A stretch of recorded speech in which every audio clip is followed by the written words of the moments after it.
وصلی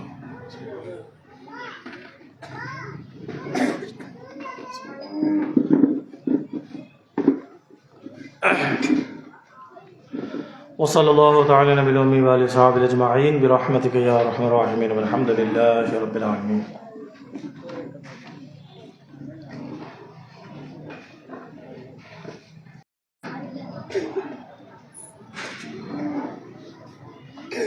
ومن يضلله فلن تجد له وليا مرشدا۔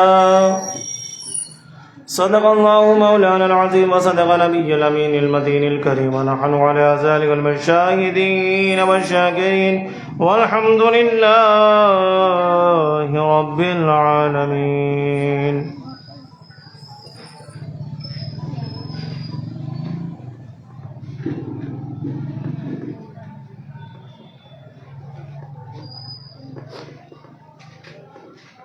إن الله وملائكته يصلون على النبي يا أيها الذين آمنوا صلوا عليه وسلموا تسليما اللهم صل على سيدنا ونبي۔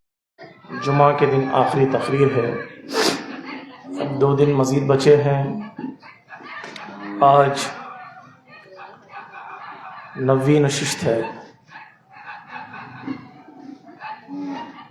تو انشاءاللہ تعالی عز و جل ہم لوگ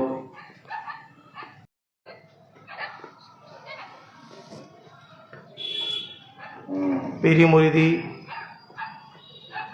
کیا ہوتی ہے اور مرید بننا کیوں ضروری ہوتا ہے، اس کے تعلق سے ہم لوگ آج چند باتیں گوش گزار کریں گے۔ اللہ پاک نے قرآن مجید میں ارشاد فرمایا ہے وَاعْتَصِمُوا بِحَبْلِ اللَّهِ جَمِيعًا، اللہ کی رسی کو مضبوطی سے تھامو، وَلَا تَفْرَقُوا، اور فرقے نہ بنانا، یعنی جھگڑے گروہ نہ کرنا۔ وَاعْتَصِمُوا بِحَبْلِ اللَّهِ، اللہ کی محبت سے۔ اور رسی کس طرح ہونی چاہیے، اس کی تفاسیر میں مفسرین اکرام بیان کرتے ہیں، دانتوں سے جس قدر رسی کو مضبوطی سے پکڑا جاتا ہے اس طرح پکڑو کہ چھوٹنے نہ پائے، اس کو کہتے ہیں وَاعْتَصِمُوا بِحَبْلِ اللَّهِ، اللہ کی رسی کو مضبوطی سے پکڑنا۔ جس طرح دانتوں کا سرا رہتا ہے نا، اس کو دانتوں سے اس گھٹ اتنی تیزی کے ساتھ اتنا زور سے پکڑو کہ وہ اکھڑ نہ پائے۔ اللہ فرماتا ہے کہ رسی کا جو پہلا سرا ہوتا ہے نا، یہ بندوں کے ہاتھ میں ہوتا ہے اور دوسرا اللہ کے ہاتھ میں ہوتا ہے۔ وَاعْتَصِمُوا بِحَبْلِ اللَّهِ جَمِيعًا، اللہ کی رسی کو مضبوطی سے پکڑنا۔ اب دیکھیے مرشد کا دامن ہے، وَاعْتَصِمُوا بِحَبْلِ اللَّهِ جَمِيعًا، مرشد کے دامن کو اس طرح پکڑو۔ اب مرشد کس لیے ضروری ہے اور مرشد کس کو کہا جاتا ہے؟ ظاہراً ہم لوگ مرشد کہتے ہیں، حقیقت میں اس کو کہتے ہیں مرشد، زیر سے پڑھا جاتا ہے مرشد۔ مرشد کا معنی ہے رہبر کے۔ قرآن کے اندر چند مخصوص مقامات پر اس کا تذکرہ ملتا ہے۔ مثلا اللہ فرماتا ہے وَمَن يُضْلِلْهُ فَلَن تَجِدَ لَهُ وَلِيًّا مُرْشِدًا، جسے اللہ تعالیٰ گمراہ کر دیتا ہے نہ اسے دوست ولی ملتا ہے نہ مرشد ملتا ہے۔ مرشد کے معنی ہے رہبر کے، راہ دکھانے والے کے، صحیح رستہ دکھانے والا یا چلانے والا۔ حضور سیدنا غوث اعظم شیخ عبد القادر جیلانی رحمۃ اللہ علیہ ارشاد فرماتے ہیں جس کا کوئی مرشد نہیں اس کا مرشد شیطان ہے۔ مرشد کس لیے ضروری ہوتا ہے؟ جس طرح علم سیکھنے کے لیے استاد ضروری ہے، لیکن ایک مختصر پیریڈ کے لیے استاد رہتا ہے. آپ نرسری سے سٹارٹ کریں گے پڑھنا تو پی ایچ ڈی تک استاد آپ کو پڑھائے گا. جب آپ کی پی ایچ ڈی کمپلیٹ ہو جائے گی تو آپ خود استاد بن جائیں گے. تو استاد کی جو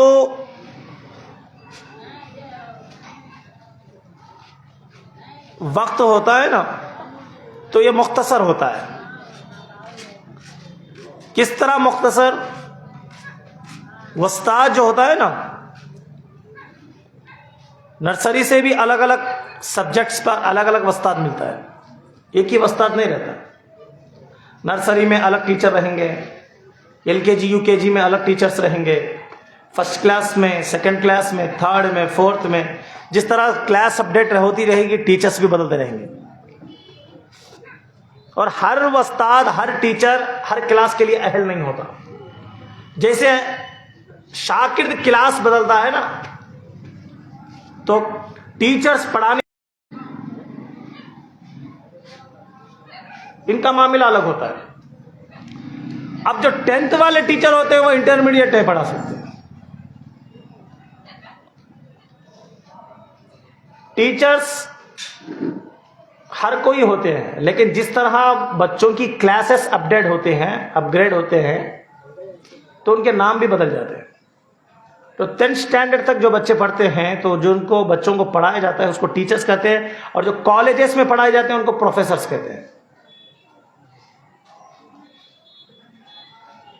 لیکن ہر کلاس کے لیے ایک ٹیچر نہیں ہوتا.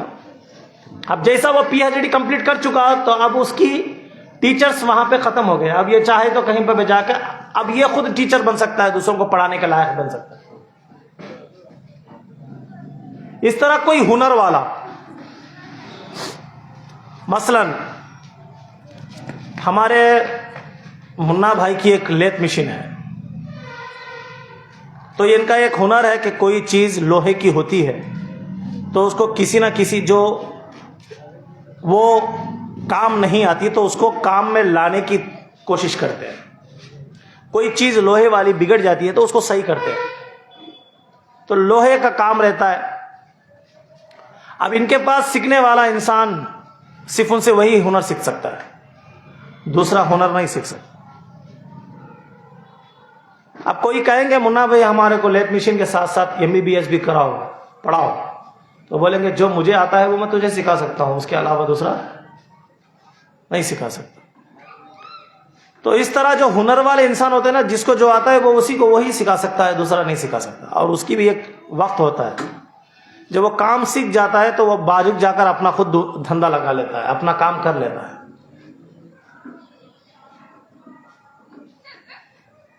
تو یہ جو استاد ہوتے ہیں، یہ ٹیچرز جو ہوتے ہیں، ایک لمیٹڈ ٹائم کے لیے ہوتے ہیں. جب ان سے جو سیکھنا ہے، جب سیکھ لیتا ہے اسٹوڈنٹ، شاگرد، اس کے بعد استاد کہتے ہیں کہ بیٹا اپنا دیکھو، اپنا کام دیکھو. ان کا وقت صرف ایک لمٹ ہوتی ہے کہ اتنا تجھے سکھائیں گے. مثلا 10th کلاس تک ٹیچرز کام کریں گے.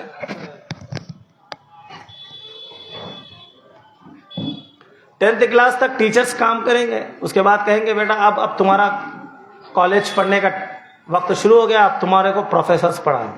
اب جب پروفیسرز اپنی پڑھائی کمپلیٹ کریں گے وہ کہیں گے بیٹا تمہاری پڑھائی ختم ہو گئی، اب نوکری ڈھونڈو، میں نے تجھے سکھا دیا، اب اپنا راستہ دیکھو. تو یہ سارے معاملے نا ٹیچرز اور استاد کے ہیں. لیکن مرشد نا ان سب سے الگ ہے. جب دنیا میں پکڑ لیتے ہیں نا تو مرشد یہ نہیں کہتا کہ بیٹا اب تیرا پورا کام ہو چکا ہے کہ تو الگ چل جا. جب دنیا میں پکڑ لیتے ہیں مرشد کو تو مرشد پوری زندگی اس کا ساتھ نبھا کر کہتا ہے بیٹا ہر مشکل گھڑی میں تیرا ساتھ کھڑا ہوں، ہر مشکل گھڑی میں تیرے ساتھ کھڑا ہوں، نزا کی حالت میں تیرے ساتھ، دنیا کی تکلیف میں تیرے ساتھ، مصیبتوں پر تیرے ساتھ، مشکلوں میں تیرے ساتھ، نمازوں میں تیرے ساتھ، دعاؤں میں تیرے ساتھ، چلنے پھرنے میں تیرے ساتھ، کوئی بھی مشکل آ جائے تیرے ساتھ. نزا کی حالت میں کلمہ پڑھنا نصیب نہیں ہو رہا ہے تو میں تیرے ساتھ، قبر میں تیرے ساتھ، محشر میں تیرے ساتھ. آپ بولیں گے صاحب یہ کیا معاملہ ہے، تو ذرا توجہ سے سننا میری بات، بڑی توجہ سے. حضور سیدنا غوث پاک نا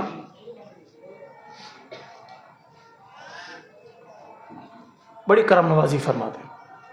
آپ کی ایک مرید تھی، عقیدے والی مرید. تو اس عورت پہ نہ کسی انسان کو نہ دل آ گیا تھا، اس سے وہ بدکاری کا ارادہ رکھتا. تو بہت دنوں سے وہ اسے چلنا پھرنا رکھنے والا. تو کیا ہوا پتہ ہے، ایک دن وہ کسی کام سے نا باہر گئی بغداد کے. تو وہ جو اس کا چاہنے والا عاشق تھا نا، وہ بھی اس کے پیچھے گیا.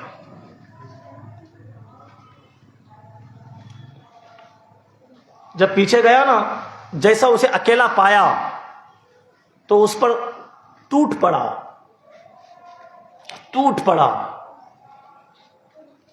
اور عورت کی طاقت مرد کے سامنے ہوتی کتنی ہے.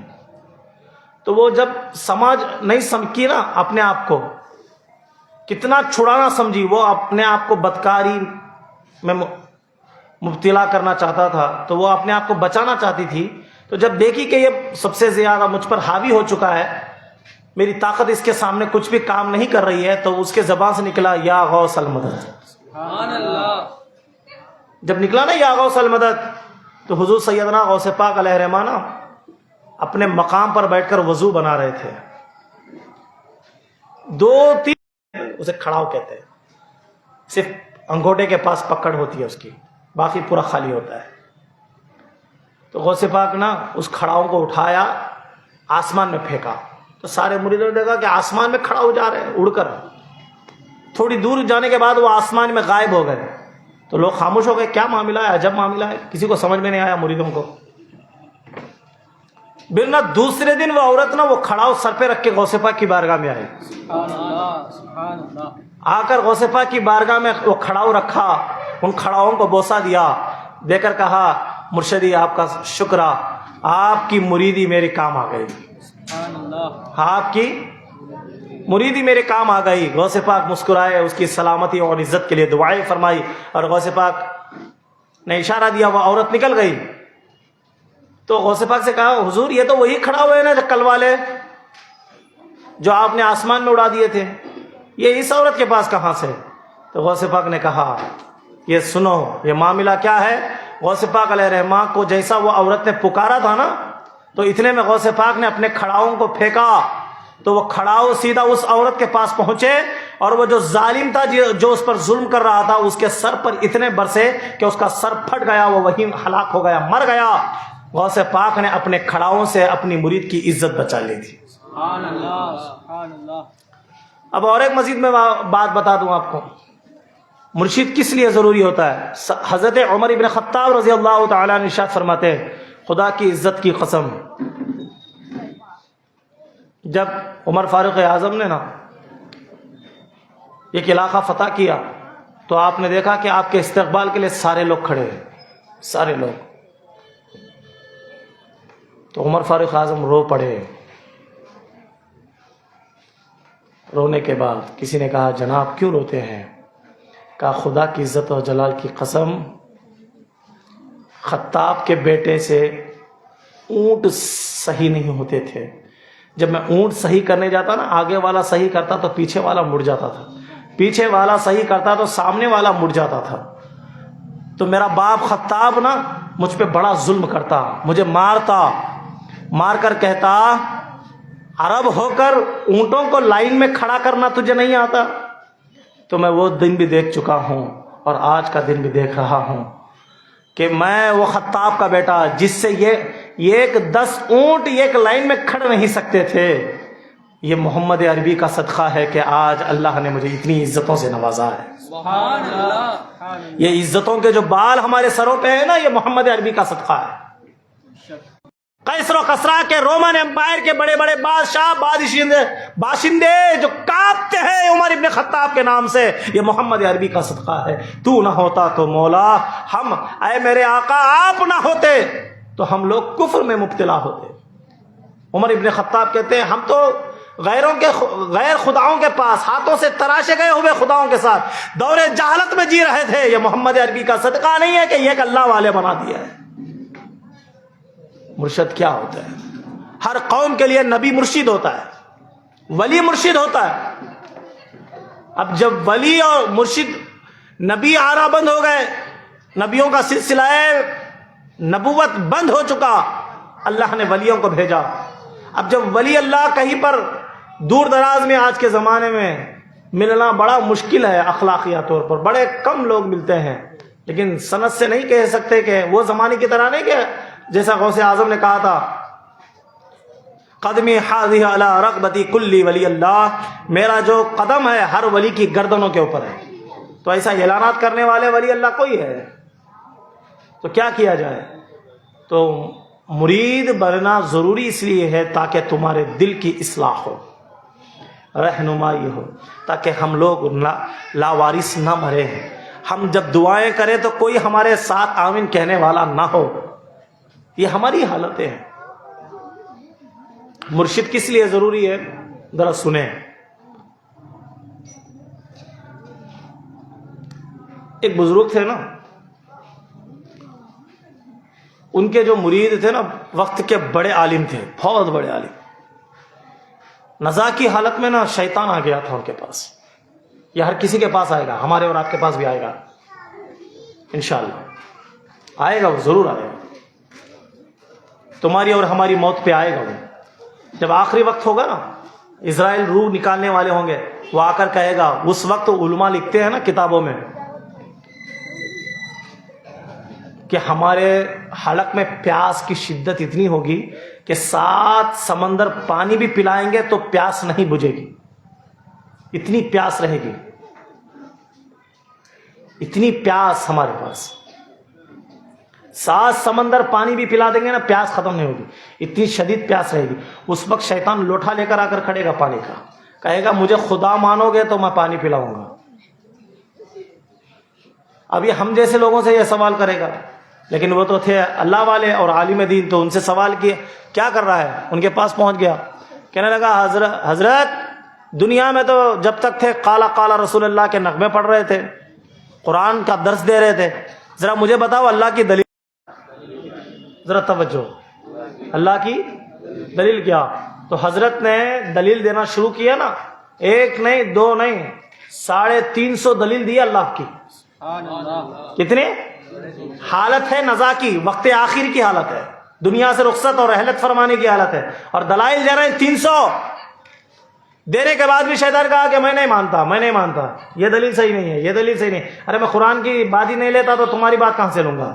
یہ حدیث کی بات ہی نہیں لوں گا تو تمہاری بات کہاں سے لوں گا؟ قرآن حدیث سے ہٹ کے کوئی بڑی دلیل ہے تو پہنچا۔ اب حضرت ہو گئے پریشان، تھے عالم دین۔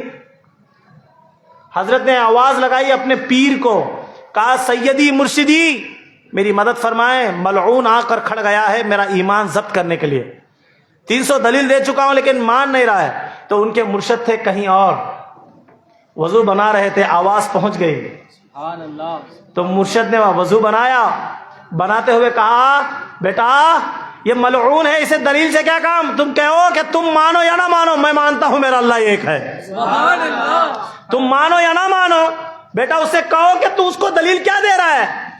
میں بنا دلیل مانتا ہوں کہ اللہ وحدہ لا شریک ہے۔ تو جیسے مرشد نے آواز دی، مرشد سنتا بھی نہیں ہے بلکہ مرید کو سنواتا بھی ہے۔ یہ مرشد کا کمال ہے کہ مرید کی پکار پہنچ جاتی ہے تو مرشد اپنی آواز میں مریدوں تک پہنچا دیتا ہے۔ کہتا ہے بیٹا بنا دلیل کے میں اللہ کو وحدہ لا شریک کا مانتا ہوں۔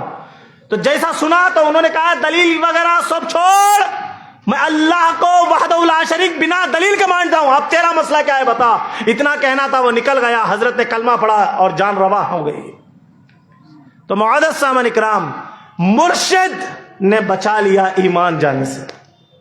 اب دیکھیں میرے نبی کے تو واقعات بڑے ہیں نا، دنیا میں سب سے بڑا مرشد کون ہے؟ کون ہے مرشد؟ دنیا کا مرشد اعظم ہمارا اور آپ کا آقا ہے. اسی کے نائب ہیں سارے انبیاء، سارے اولیاء، تمام اولیاء متوسلین، یہ سب کے سب نبی کے نائب ہوتے ہیں. حضور کی بارگاہ میں نا صحابہ آ کر عرض کرنے کے لیے کہ بندہ نواز ایک آپ کا صحابی ہے، انتقال ہو رہا ہے اس کا، لیکن ہم کلمہ پڑھانا چاہتے ہیں لیکن کلمہ نصیب نہیں ہو رہا ہے، کلمہ نصیب نہیں ہو رہا ہے، تو کیا کریں؟ سرکار نے کہا اس کی ماں زندہ ہے؟ بولے ہاں. تو بلاؤ. تو صحابہ گئے، اس کی ماں کو بلایا، سکرات میں ہے، کلمہ نصیب نہیں ہو رہا ہے، جتنا بھی پڑھانے کی کوشش کرے کلمہ نہیں پڑھ سکتا ہے، تو کیا کرو؟ معاف کر دو. تم ناراض ہو اس سے؟ کہا ہاں یا رسول اللہ میں ناراض ہوں، بڑے ظلم کیا اس نے مجھ پر بڑے ظلم کے پہاڑ توڑے، اس نے بڑا مجھ پر ظلم کیا، ستم کیا، اس کی زبانوں سے، اس کی حرکتوں سے میں بڑا متاثر ہو چکی ہوں، میں معاف نہیں کروں گی. تو حضور نے کہا اچھا معاف نہیں کرو گی؟ بولے ہاں یا رسول اللہ معاف نہیں کر سکتی، میں نے بڑی رنج اٹھائے ہیں اس کے طرف سے، بڑی تکلیفیں دیا ہے وہ مجھے. تو حضور نے کہا ٹھیک ہے. حضور نے صحابہ کو بولا کہ لکڑیاں جمع کرو. تو صحابہ نے لکڑیاں جمع کرنا شروع کری. کہا کیوں؟ کہا اس کو لکڑیاں جمع کرو اور اس کے بیٹے کو زندہ جلا دینا، کیونکہ دنیا کی آگ نا آخرت کی آگ کے معاملے میں ہلکی ہوتی ہے. دنیا میں اگر سے آگ کی سزا اس کو دے دیں، شاید اللہ کی رحمت سے امید ہے قیامت میں اللہ معاف کر دے. جب اس کی جان ابھی باقی ہے، حضور اس کو جلانے کی بات کر رہے ہیں، زندہ. ماں تھی نا، ممتا پکار اٹھی، اے کملی والے کیا آپ میرے بیٹے کو میری آنکھوں کے سامنے زندہ جلائیں گے؟ کہا ہاں، کیونکہ جب تم معاف نہیں کرے گی وہ اسی حالت میں مر جائے گا تو جہنم میں جلے گا. ہمیشہ جہنم میں جلنے سے بہتر ہے کہ تھوڑے وقت کے لیے اذیت سہی زندگی میں ہی آگ میں جل کر مر جائے، تاکہ دوزخ کی آگ سے تو بچ جائے. اتنا کہنا تھا نا، وہ ماں پکار اٹھی، کہا یا رسول اللہ میں آپ کو اور اللہ کو حاضر و ناظر جانتے ہوئے آپ کی گواہی میں، یا رسول اللہ میں نے میرے بیٹے کو معاف کیا، معاف کیا، معاف کیا. تو صحابہ نے آ کر حضور کو کہا یا رسول اللہ وہ اس کو کلمہ نصیب ہوا، وہ کلمہ پڑھ گیا اور دنیا سے نکل گیا. جب مائیں معاف نہ کریں نا تو بیٹا صحابی رسول بھی ہو تو کلمہ نصیب نہیں ہوتا. ماؤں کا مقام، آج کل نوجوان بچے بڑا ظلم کرتے ہیں زبانوں سے ماں باپ کے اوپر. دیکھیے حضور نبی اکرم صلی اللہ علیہ وسلم ایسے مرشد عظیم ہیں کہ ماں سرکار نے فوراً پتہ لگایا کہ کس معاملے، صلح بھی کروا دی، معاف بھی کروا دیا اور اس کو جنتی بھی بنا دیا. یہ حضور کا معاملہ. تو مرشد کیا ہوتا ہے؟ ہمارے اعمال کا ذمہ دار، ہمیں اللہ تبارک و تعالیٰ، اللہ سبحان القدوس کی بارگاہ میں لے جا کر کھڑا کرنے والا ہے. میرے آقا فرماتے ہیں نا قیامت میں اے اللہ یہ میری امت ہے معاف فرما دے. اللہ کہتا ہے اے حبیب پتہ نہیں آگ کا ہار بن کر جہنم میں آخرت میں اس طرح جہنم کو پوری رفتار کے ساتھ جلائے گا، کہے گا کہ آج کسی کی زبانیں نہیں کھلیں گی. تو اللہ کے رسول فرماتے ہیں اے اللہ میں سب جانتا ہوں، اے اللہ ان کے اعمال کو نہ دیکھنا، میرے چہرے کو دیکھنا، مجھے دیکھ کر میری امت کو معاف فرما دے. مرشد کی بات نہ بڑی نرالی ہے. اللہ فرماتا وَاعْتَصِمُوا بِحَبْلِ اللَّهِ جَمِيعًا، اللہ کی رسی کو مضبوطی سے، بڑی مضبوطی سے. مرشد کا جو دامن ہوتا ہے جو مرشد کے ہاتھ میں دیتے ہیں، اللہ تعالیٰ قرآن مجید میں فرماتا ہے یَدُ اللَّهِ فَوْقَ أَيْدِيهِمْ. میرے نبی سے فرمایا، قرآن مجید میں اللہ نے فرمایا اے لوگو تم سمجھتے ہو یہ نبی کا ہاتھ ہے، مرشد کا ہاتھ ہے؟ نہیں، یَدُ اللَّهِ فَوْقَ أَيْدِيهِمْ، یہ اللہ کا ہاتھ ہے. جب ہم دعائیں کرتے ہیں مرشد کیوں ضروری ہے؟ جب تم دعاؤں کے لیے ہاتھ اٹھاؤ نا تو تم اکیلے نہیں، جب تم دعا کرتے ہو تو تمہارا مرشد آمین کہتا ہے. بلکہ مرشد آمین نہیں، تم جن کے ذرائع سے مرید بنے ہو نا، تمہارا مرشد، اس کا مرشد، اس کا مرشد، اس کا مرشد، حضور سرور عالم صلی اللہ علیہ وسلم تک یہ کڑی جاتی ہے. تو تم ایک دعا کرتے ہو ہاتھ اٹھا کر، تو سارے مرشدین یہ سلسلہ جن سے تم وابستگی رکھتے ہو وہ سارے تمہاری دعاؤں میں آمین کہتے ہیں۔ سبحان اللہ۔ اور یہ بات تو ظاہری ہے، ہماری زبانیں جتنی بھی گندی ہو، ہماری دعائیں رد ہوتی رہیں اور کہیں پڑتی بھی رہیں، لیکن اللہ تعالی ہماری زبانوں کو نہیں دیکھے گا۔ اتنے مرشدین کامل اولیاء، ان کی دعاؤں کی آمینوں کے ساتھ اللہ ہماری دعائیں مقبول فرماتا ہے۔ مرشد کیوں ضروری ہے؟ اصلاح کے لیے، اعمال کی سدھارگی کے لیے، دل کے میل کو دور کرنے کے لیے رہنما مرشد کو کہتے ہیں۔ وہ ہر وقت انسان کی تربیت فرماتا ہے۔ وقت کا بادشاہ تھا نا، ایک بادشاہ،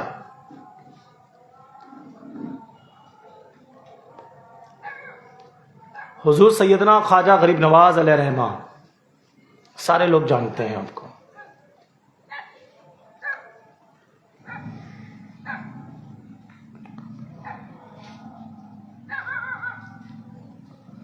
آپ نا بڑی عظمتوں کے حامل ہیں، اور آپ کا ہر مرید جو وقت میں تھا وہ اللہ کا ولی بنا ہے۔ مرشد کتنا پہنچا ہے اسے سمجھنا ہے نا، تو اس کے مرید کو دیکھ لو، کیونکہ مرید نا مرشد کا پیکر ہوتا ہے۔ مریدوں کو دیکھ لیں گے تو پتہ چل جائے گا مرشد کیا ہے۔ کھانا کتنا پکا ہوا ہے دانے کو دیکھنے سے پتہ چلتا ہے۔ مرید ہے نا سب اللہ کے ولی تھے۔ کیسے ولی؟ سارے لوگوں کو تو یہ واقعہ معلوم ہے کہ آپ نے انا ساگر کو کاسے میں بلا لیا، سارے لوگ تو یہیں پر رک گئے کہ خواجہ کے مرید کو بھیج کر خواجہ نے انا ساگر کو کاسے میں بلا لیا۔ لیکن آپ کو معلوم ہے ایک بات، انا ساگر کیوں آیا؟ سارے لوگ کہیں گے خواجہ نے کہا ہے تو انا ساگر آ گیا۔ اچھا، خواجہ نے کہا ہے انا ساگر کو کہ پانی کاسے میں آ جا، تو یہ لفظ انا ساگر سے کسے کہا؟ خواجہ کے مرید نے۔ تو ذرا بتاؤ، جو کہنے سے صرف اس کی بات سے، وہ تو خواجہ کے بولنے کو نہیں سنا نا انا ساگر، خواجہ کے مرید نے کہا، تو بتاؤ وہ مرید کتنا باکمال ہوگا جس کی بات پر انا ساگر سارا کاسے میں آ گئے۔ ہماری بڑی شکایتیں ہیں زندگی میں، ہم لوگ بڑی شکایتیں کرتے ہیں، اللہ سے بھی اپنے مرشدوں سے بھی۔ خدا را شکایتیں کرنا چھوڑو، اپنے آپ کو سدھارنا سیکھو۔ زبانیں بڑی لمبی ہو چکی ہیں آج کل ہماری، بہت لمبی، چھوٹی چھوٹی بات پر ہم لوگ شکایتیں کرتے ہیں، تانے کستے ہیں۔ سب سے پہلے جو آج سب سے زیادہ جو گناہ عام ہو چکا ہے نا، وہ غیبت، چغل خوری۔ غیبت بہت بڑا گناہ آج عام ہو چکا ہے، عورتوں میں بھی اور مردوں میں بھی۔ ہر کسی کی چغلگیری کرنا، ہر کسی کی غیبت کرنا۔ میرے آقا فرماتے ہیں کسی مسلمان کی چغلگیری کرنا گویا کہ تمہارے لیے ایسا ہے کہ تم مردے کا گوشت کھاتے ہو، تمہارے مسلمان بہن اور بھائی کا گوشت کھاتے ہو، مردے کا گوشت، اتنا غلیظ ہے۔ اور میرے آقا فرماتے ہیں جو آ کر غیبت کرتا ہے، غیبت، زنا اگر سے اللہ نے چاہا تو معاف کر دے گا، لیکن غیبت کا گناہ معاف نہیں کرے گا۔ لیکن ہم کو تو اچھا لگتا ہے دوسروں کی زندگی میں کھلواڑ کرنا، دوسروں کی زندگیوں کے بارے میں گفتگو کرنا، ہم کو تو بہت اچھا لگتا ہے، بہت۔ اور جب ہم لوگ دنیا بھر کے گناہ کرتے ہیں نا، ان کے بارے میں، ان کے بارے میں، ان کے بارے میں، ان کے بارے میں، جب بات چیت کرتے ہیں، اس کے بعد امید کیا لگاتے ہیں؟ ہمارے گھر میں برکت نہیں ہے، ہمارے پیر سیدھا دیکھتے نہیں، مرشد کا نظر نہیں، ہماری پریشانی حد سے زیادہ ہے۔ اللہ کے نیک بندوں، ذرا اپنے اوپر بھی تھوڑی توجہ ثانی کرو۔ ہر ذمہ داری مرشد کی نہیں ہوتی، خود بھی سدھرنا چاہیے۔ اب کوئی کلاس کا اسٹوڈنٹ ہے، پڑھنا ہی نہ چاہے اور ہوم ورک بھی نہ کرتا ہو اور پڑھائی میں بھی دھیان نہ لگتا ہو، اسٹوڈنٹس پڑھائی میں آگے بھی ہی ہے، ایگزامس بھی اچھا لکھے، سب کچھ کرے، لیکن ان کی پڑھائی میں ان کو بھی پڑھایا، تمہیں بھی پڑھایا، لیکن تم نہیں پڑھے، تمہارے اندر قابلیت نہیں تھی، تم لوگ کوشش نہیں کرے، تم نے سیدھا ہوم ورک نہیں کیا، اور الزام مرشد کو دینا، یہ کہاں تک درست ہے؟ خدا را مرشد ہر چیز پہ ذمہ دار نہیں ہوتا، مرشد آپ کو رہنما ہو کر راستہ دکھاتا ہے، برائیوں سے روکتا ہے، بچنا آپ کو ہے۔ اللہ فرماتا ہے نا جسے گمراہ کرتا ہے ان کو مرشدوں سے اور ولیوں سے دور رکھ دیتا ہے۔ تو ہم کو چاہیے کہ ہم لوگ گناہ گار ہیں، خطا کار ہیں، کیونکہ قرآن مجید میں ایک اور مزید فرمان ہے، یضل بہ کثیرا ویہدی بہ کثیرا، یضل بہ کثیرا ویہدی بہ کثیرا، بہت سے لوگ گمراہ بھی ہوتے ہیں، بہت سے لوگ ہدایت پر بھی آتے ہیں قرآن پڑھ کر۔ اب قرآن صرف ہدایت کا باعث نہیں، قرآن گمراہ بھی کرتا ہے۔ کیوں؟ بنا رہنما کے ساتھ پڑھو گے تو قرآن گمراہ ہو جائے گا، گمراہی میں آ جاؤ گے۔ قرآن کو پڑھنا ہے تو ہدایت یافتہ لوگوں کے ساتھ پڑھو، اچھا اور صحیح روٹ میں مطالعہ کرو۔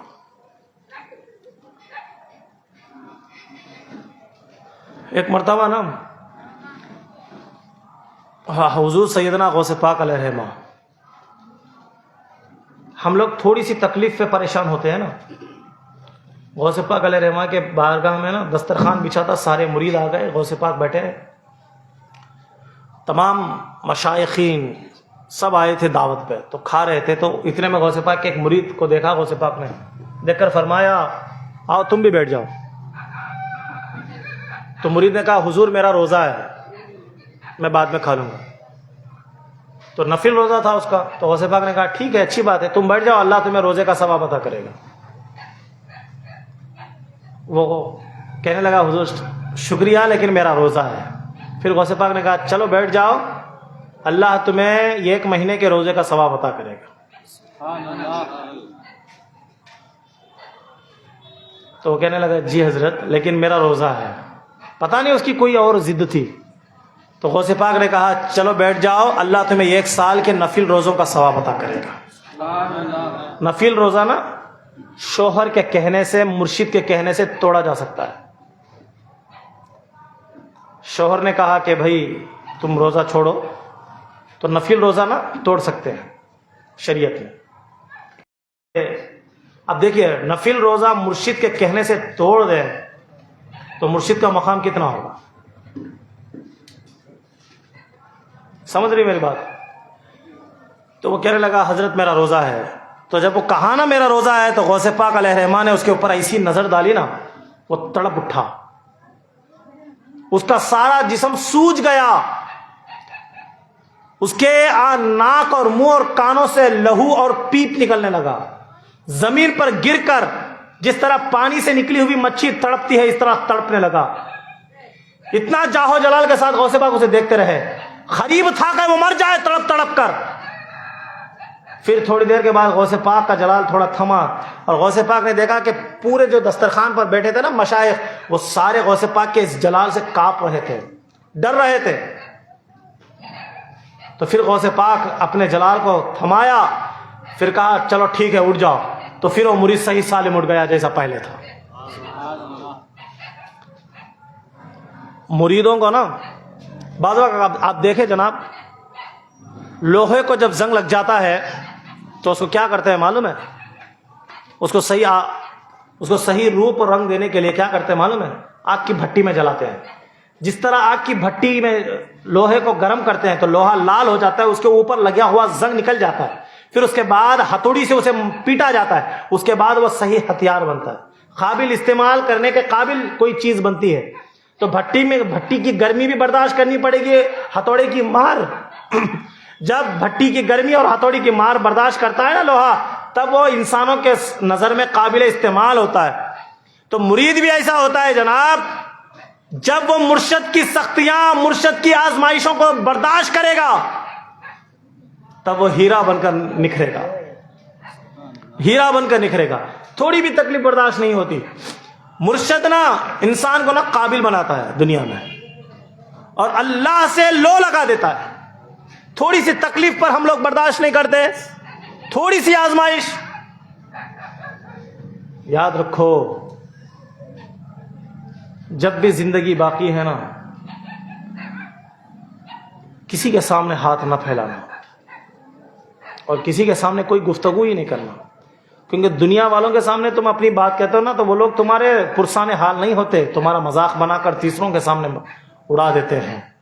اپنی باتیں جب بتاؤ نا تہجد کے وقت نماز نفل ادا کر کے مصلی پر بیٹھ کر اللہ سے گفتگو کرو، کیونکہ وہی ہے جو تمہاری مدد کرنے والا ہے۔ اگر سے اللہ نے توفیق دی، مرید بن گئے، دعا فرما دیتا ہے تو اللہ تعالیٰ نیا پار لگا دیتا ہے۔ ایک مرتبہ کیا ہوا نا،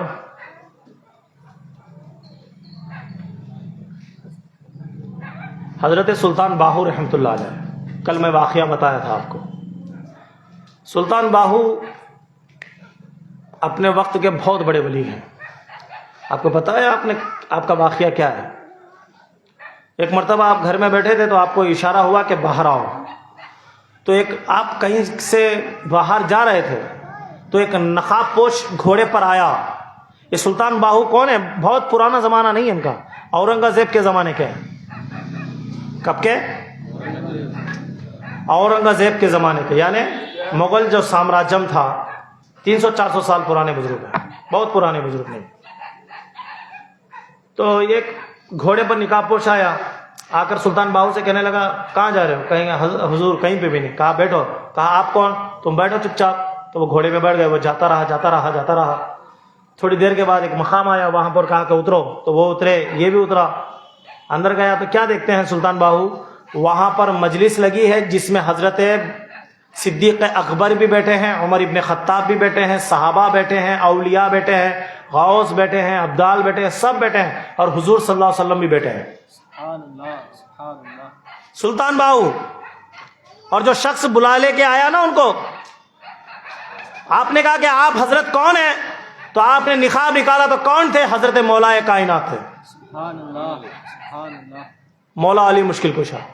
جب آئے حضور کی بارگاہ میں بیٹھے تو حضور نے کہا باہو کیا خیال ہے، مرید بنے ہو؟ بولے حضور تلاش میں ہوں، تڑپ میں ہوں، کیا کروں؟ حضور نے کہا میں مرید نہ بناؤں؟ سبحان اللہ۔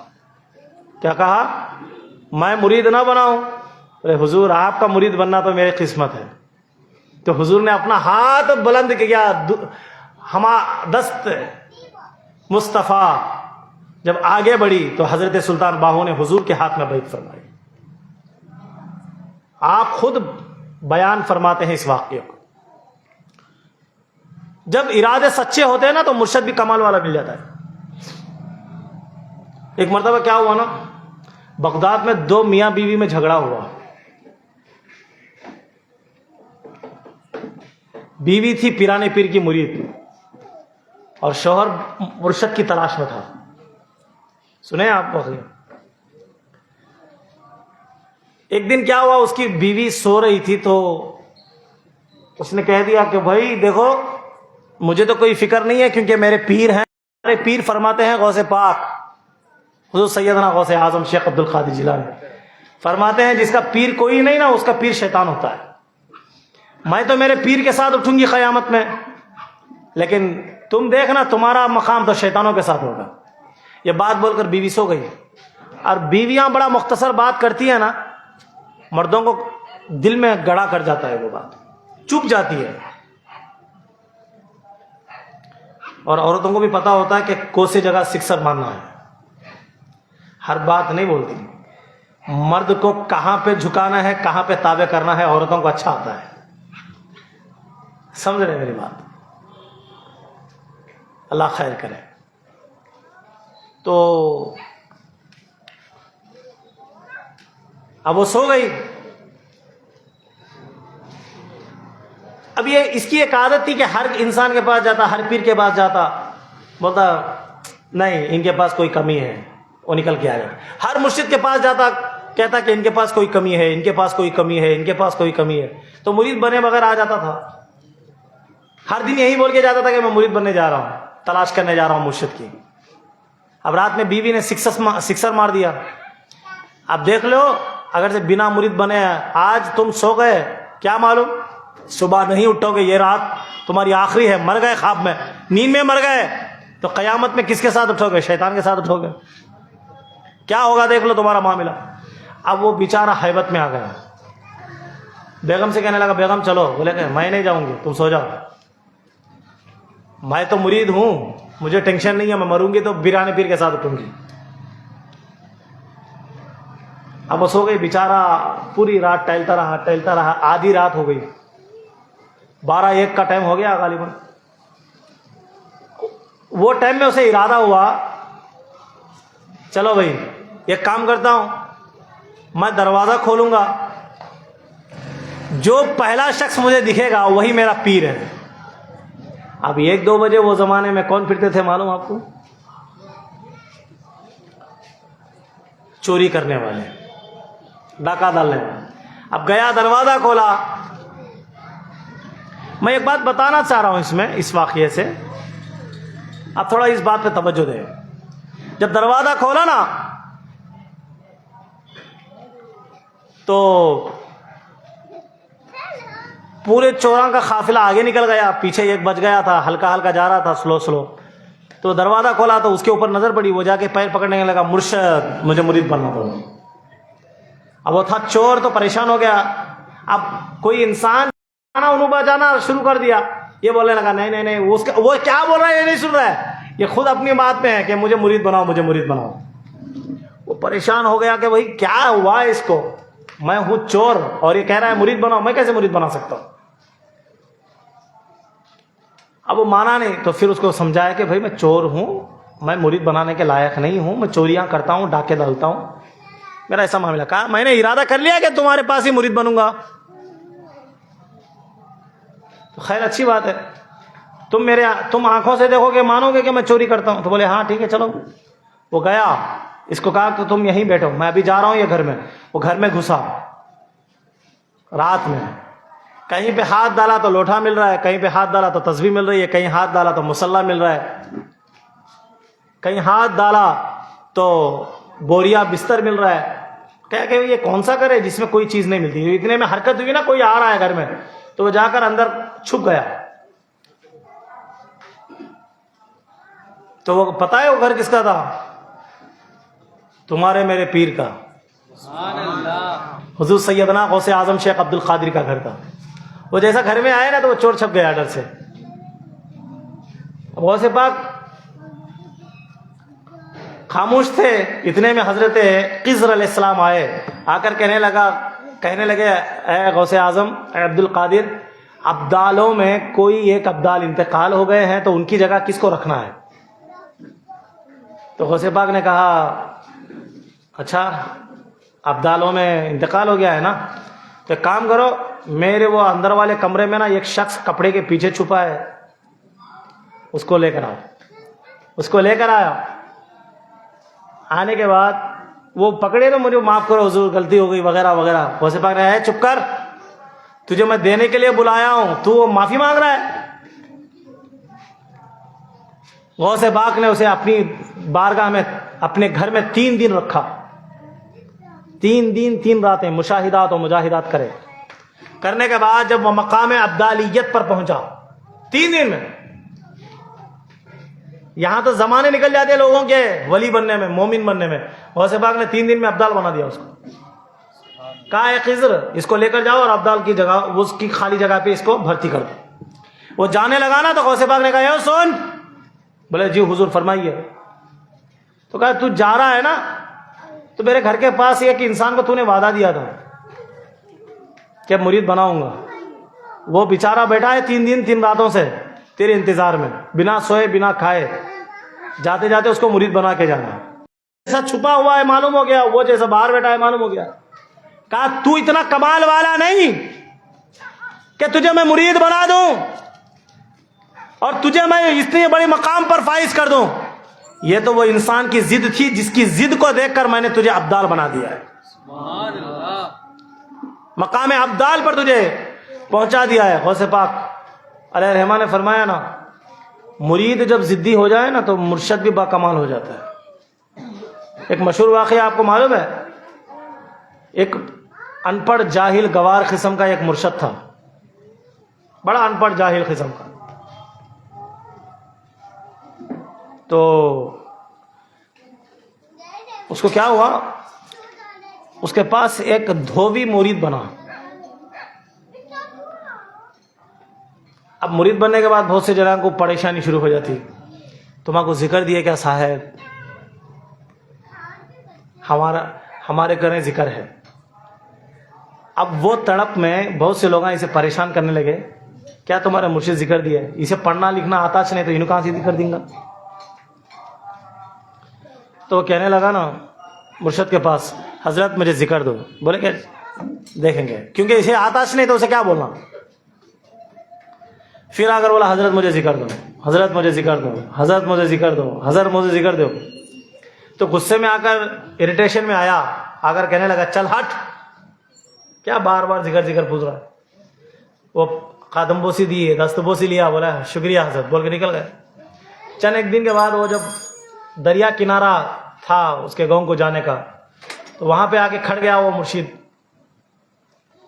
تو جو مرید اس کا دھوبی تھا نا، کپڑے دھوتا تھا کنارے پہ، اس نے دیکھا کہ مرشد آئے، بھاگتے ہوئے آیا، مرشد آیا، دست بوسی لی، قدم بوسی لی۔ کہا کیوں کھڑے ہیں؟ بولے جہاز کے انتظار میں کھڑا ہوں، مجھے وہ کنارے پہ جانا ہے تو جہاز چاہیے نا، تو جہاز آیا نہیں تو اس لیے ٹھہرا ہوں۔ بولے حضرت آپ کو جہاز کی کیا ضرورت ہے؟ آپ حکم دے دیں تو کچھ سے کچھ بن جائے۔ بولے کیا بات ہے؟ تو وہ کہنے لگا حضرت آپ تو دور کی بات ہے، آپ اجازت دے دیں گے تو میں کر دوں۔ بولے کیا کرے گا؟ کہا اے دریا دیکھتا نہیں میرا مرشد آیا، چل ہٹ۔ تو دریا ہٹ گیا، پانی کا راستہ بن گیا۔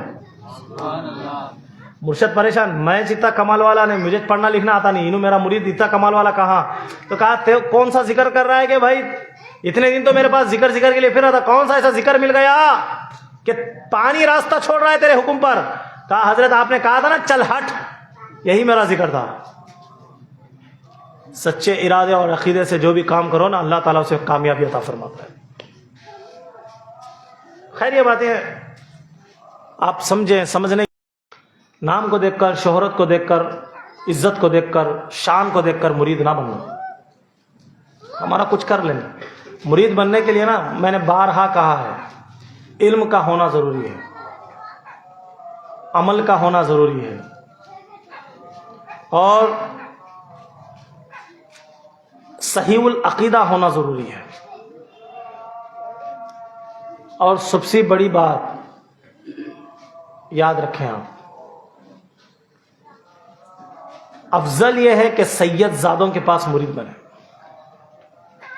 کیونکہ ان میں کوئی کمی ہو تو اللہ پاک نا ان کے نسب کے وسیلے سے مغفرت فرما دیتا ہے۔ اگر بحالت مجبری سید نہ ملے تو آپ کو چاہیے کہ آپ کسی خلیفے کے پاس مرید بن جائیں، لیکن کوشش رہے کہ سید زادوں کے پاس مرید بنے، مرید کے لیے ضروری ہوگا۔ اب آج صاحب تقویٰ کس طرح ہوتے ہیں آپ خود دیکھ لیں۔ زمانے میں ہم بڑی بڑی باتیں نہیں کرتے، مرشد کا جو کردار ہوتا ہے نا، مریدوں کے معاملے میں بھی نرم ہوتا ہے، دوسروں کے معاملے میں بھی نرم ہوتا ہے۔ مرشد اس کو کہتے ہیں جس سے کسی غیر کا مرید بھی ناراض نہ ہو، وہ بھی ان سے محبت کرے۔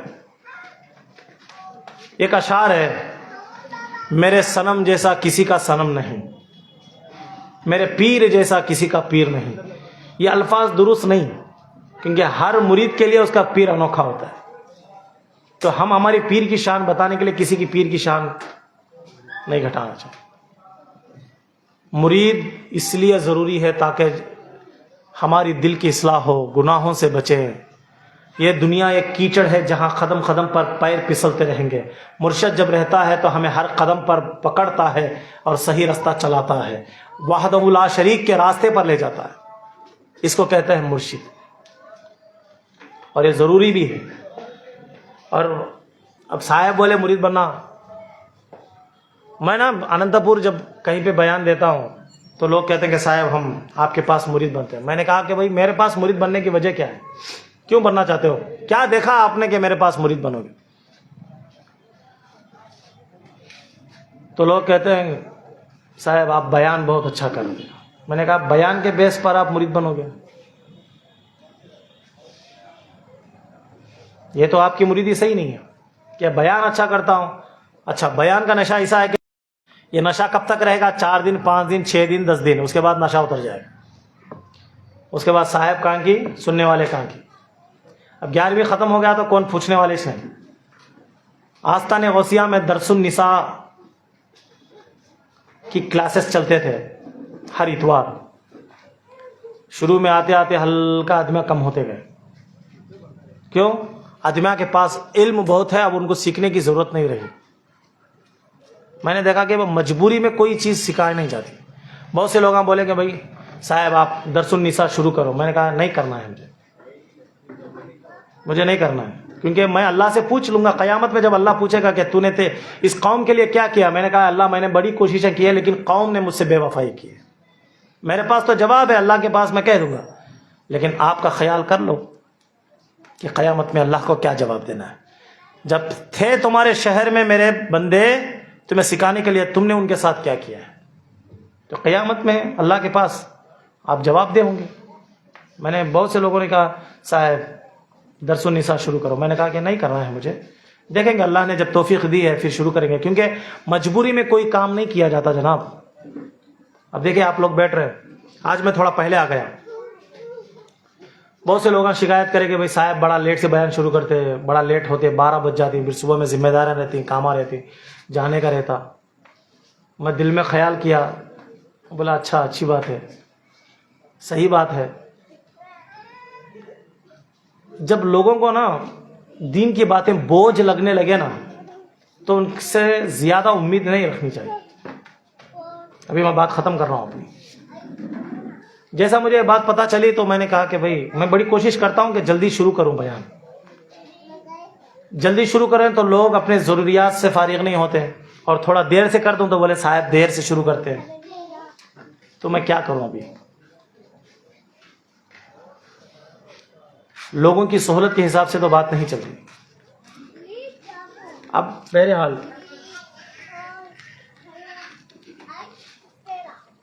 مصروفیات ہر انسان کو رہتی ہیں, لیکن محبت اور غوث پاک, اب بہت سے جنوں کو نا ایک عادت رہتی ہے کہ بھائی پیران پیر کے 11ویں کی کتاب زین المجالس پڑھ کو بیان دیے تو بیان سنے سکا. دوسرے واقعہ, بیان کا مقصد کیا ہوتا ہے؟ غوث پاک اپنی پوری زندگی کس لیے وقف کر دیے تھے؟ کیا کرے آپ اپنی زندگی میں؟ پوری زندگی پیران پیر علیہ رحمہ لوگوں کی اصلاح کے لیے, اعمال کی سدھارگی کے لیے پورا کام کریں. ہم لوگ تو صرف غوث پاک کے کرامات سے خوش ہیں, عمل کی بات نہ کرو. غوث پاک کی عمل کی بات, دھوبی کو بچا لے, یہ واقعہ ہاں اس سے ہم لوگوں کے چہرے کھل جاتے, ماشاء اللہ ہمارا کو بھی بچا لیتی. تو ذرا خیال کرو جسے غوث پاک بچے ان کا عقیدہ غوث پاک کے اوپر کتنا تھا. کیا ہمارے پاس ہے اتنا عقیدہ؟ امید تو بڑی رکھتے ہیں ہم لوگ. میں آج بہت جلدی آیا, خیال تھا کہ ابھی 15 منٹ لیٹ تھا. میں بولا کہ بھائی 9:40 اور 5 سے آج شروع کروں گا بیان, کیونکہ میرے پاس باتیں بہت کم آتی ہیں. لوگ پیچھے سے باتیں کرتے ہیں تو بات ہمارے تک نہیں پہنچتی, اور بہت ذمہ داریاں بھی ہوتی ہیں. ایک بات یاد رکھو, کوئی کام نیک کام لینا ہونا اللہ تعالیٰ کے طرف سے فضل ہو تو کام ہوتا ہے. اب حضور سیدنا غوث پاک کی جو مجلس لگتے ہیں, نوجوان بچے جو کوششیں کرتے ہیں, اس میں جتنے بھی لوگ شامل ہو رہے ہیں نا, کوششیں کر رہے ہیں, کرسیاں لگانے والے, اسٹیج لگانے والے, یہ انتظام کرنے والے, جتنے بھی بچے اس میں شامل ہوتے ہیں نا, یہ سب اللہ اور اللہ کا فضل ہے, اور غوث پاک رضی اللہ تعالیٰ عنہ کی کرامت ہے. اور جو نہیں شامل نہیں ہوتا نا تو اس سے کوئی شکایت نہیں, کیونکہ غوث پاک اس سے کام لینا نہیں چاہتے. وہ بڑا محروم لوگ ہوتے ہیں جن سے یہ کام نہیں ہوتے. جملمڑو میں کتنے مسلمان ہیں اور کتنے لوگ یہاں پہ آ رہے ہیں, کتنے لوگ آ رہے ہیں, یہ ہر کسی کی بس کی بات نہیں ہوتی. کیونکہ غوث اعظم کا میں پہلے واقعہ بیان کر چکا ہوں. غوث پاک فرماتے ہیں اللہ کے فضل سے اللہ نے عبد القادر کو وہ اختیار دیا ہے, جسے چاہے بلا سکتا ہے, جسے چاہے نہیں بلا سکتا. اور غوث پاک کا نام لینا بھی غوث پاک کی اجازت کے بغیر ناممکن نہیں. یہ غوث پاک کا کرم ہے, اللہ نے ان کو بڑی فضیلتوں سے نوازا ہے. اب اس علاقے کی درگاہ یہ ہے تو یہاں کی ذمہ داریاں ہوتی ہیں, تو لوگوں کو چاہیے, یہ علاقے والے بچوں کو چاہیے, نوجوان بچوں کو بھی چاہیے کہ 11 دن آپ لوگ اپنا بیسٹ جتنا ہو سکے دے سکیں, خدمت کریں, کرسیاں لگائیں, یہ سب ثواب کا کام ہے. جتنے لوگ یہاں پہ بیٹھیں گے نا اس میں کوئی ایک بھی اس بیان سے متاثر ہو کر بیان سے سدھر جائے، نیک بن جائے نا، وہ ایک اگر سے جنت میں جائے نا، اس کے وجہ سے جتنے لوگ، جتنے کارکن یہ جلسے میں شامل ہوئے، جتنے بھی لوگ کھانا پکائے، 11ویں کا پورا انتظام کرے، محنتاں کرے، مشقتاں کرے، اللہ پاک ان سب کو بھی بخش کر جنت میں داخل کرے گا۔ میں آپ سے ایک بات کہوں گا، جو لوگ یہ کارکن ہیں، جو کام کرنے والے ہیں، ان کے لیے میری بات ہے، کوئی آپ کو پوچھے یا نہ پوچھے، کوئی بھی پوچھے یا نہ پوچھے، کوئی بھی آپ کو پوچھے یا نہ پوچھے، محشر کے میدان میں میرا غوث پاک کہے گا کہ میرے وہ جمل مڑ والے دیوانے کہاں ہیں جو میری ہے، جس کا کوئی پرسان حال نہیں، اس کا عبد القادر پرسان حال۔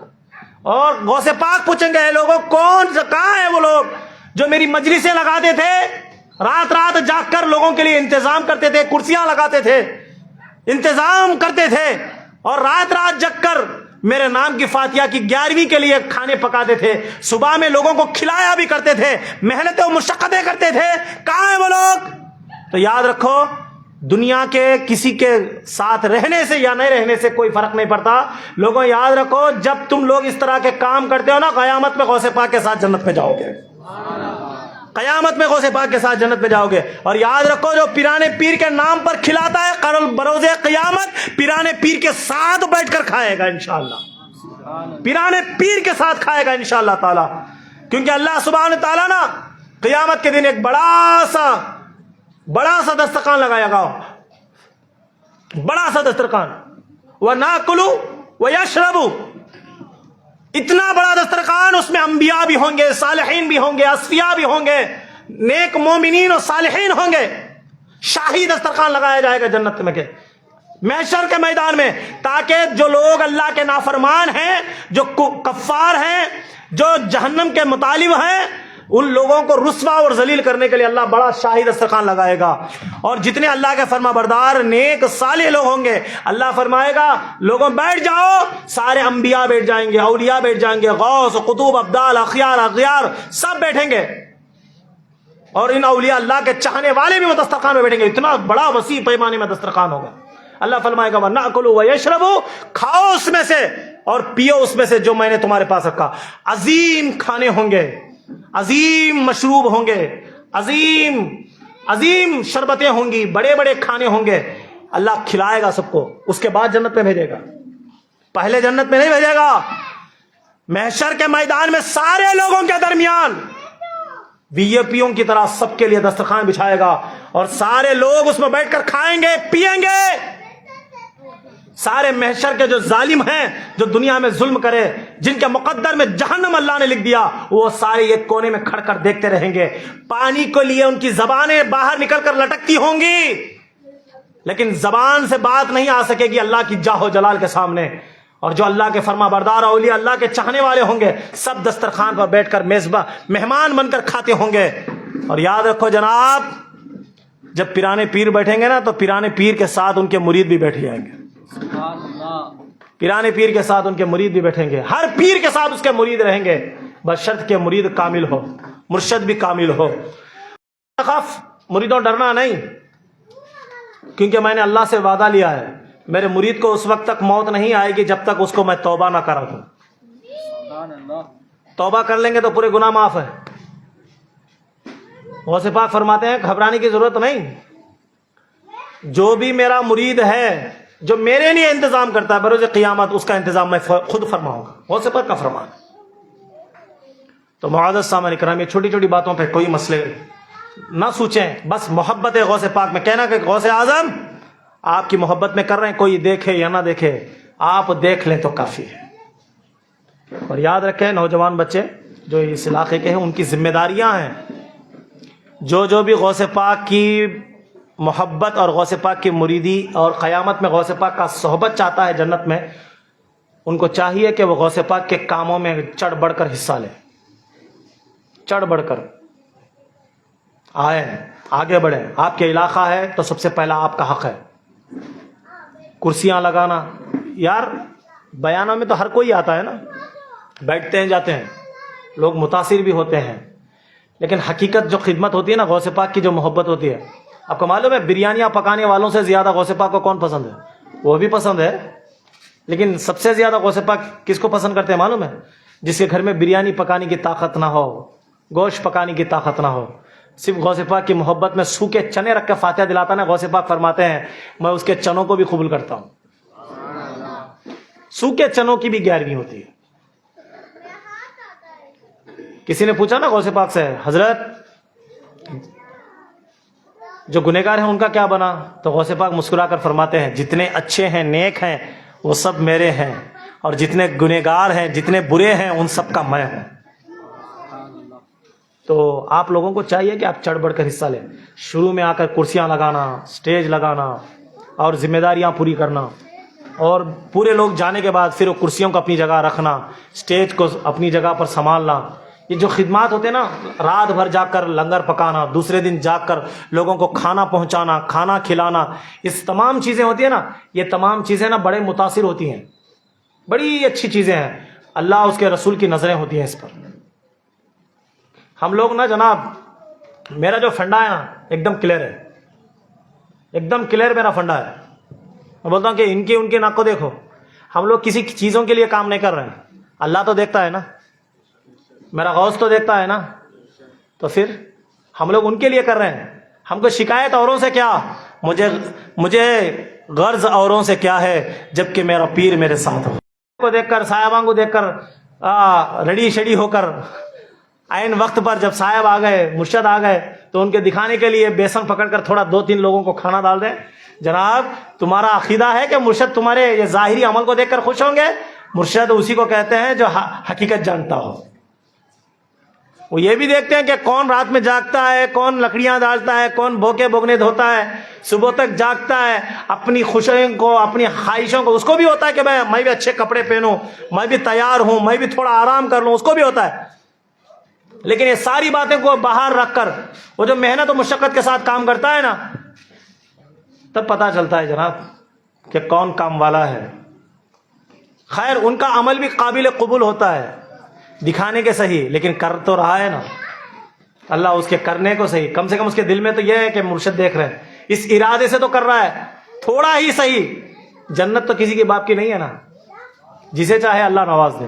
تو بہرحال ان چیزوں کے اوپر خیال کریں اور یاد رکھیں مرید بننا، میں نے ابھی آپ کے سامنے بے شمار واقعات ہیں، تو اس چیز پر خیال رکھیں، مرید بننا کتنا اہم اور ضروری ہے آپ کو خود پتہ چل گیا ہوگا۔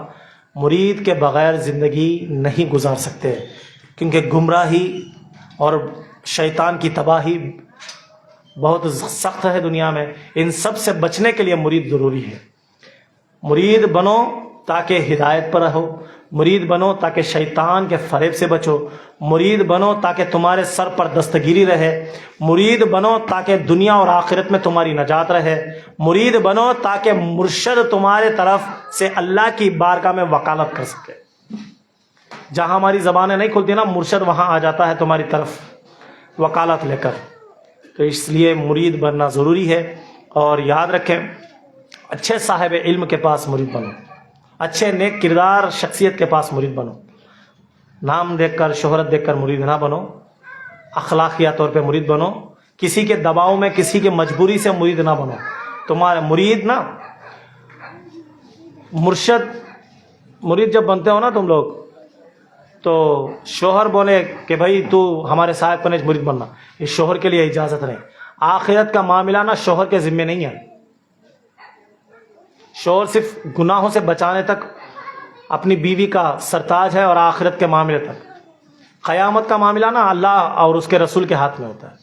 شوہر اپنی بیوی پہ دباؤ نہیں ڈال سکتا کہ میرے مرشد کے پاس مرید بننا ہے، وہ کسی اور کے پاس مرید بننا چاہتی ہے تو بن سکتی ہے۔ وہ یاد رکھیں آپ، بہت سے لوگوں کے اندر یہ غلط فہمی پالی جاتی ہے کہ بھائی دباؤں سے کام نہیں چلتا، پیری مریدی کا معاملہ دل کا ہوتا ہے، کسی کے نظروں میں کوئی اور جچتا ہے۔ مرشد اور بیوی کا تعلق نہ صرف دنیا تک ہے، جو قبر اور آخرت تک رہے گا وہ مرشد ہوتا ہے۔ مرشد روحانی باپ ہوتا ہے، اس کی روحانی تربیت کرنے والے کو مرشد کہتے ہیں۔ تو ان چیزوں کو خیال رکھیں۔ اللہ پاک سے دعا ہے اللہ پاک سمجھنے کی توفیق عطا فرمائے، آمین وآخر دعوانا الحمدللہ رب العالمین۔ 2-3 دن کا ٹائم ہے، اب خالی غالباً 2 دن ہے، آج تیسرا دن ہو گیا، چاشمہ بدھ ہے۔ اب